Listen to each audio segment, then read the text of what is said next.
How to set password in your Windows 10 or 11 laptop. Hello everyone, this is Sabrina here to help you today. So without any further ado, let's get right into the video. So first, go to your Windows and then go to settings.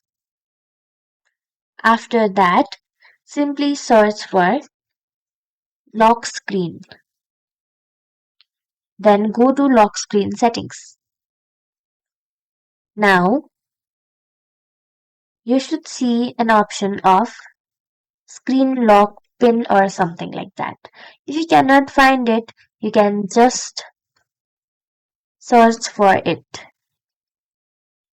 Then simply go to setup pin sign in, and then here you will get several options like pin or a security key or a password.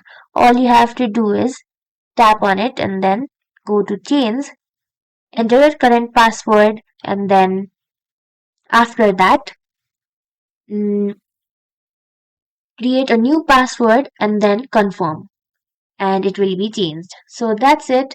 Thank you for watching this video. Make sure to like, share and subscribe to our YouTube channel. If you got any questions, comment them down and I'll catch you in the next one.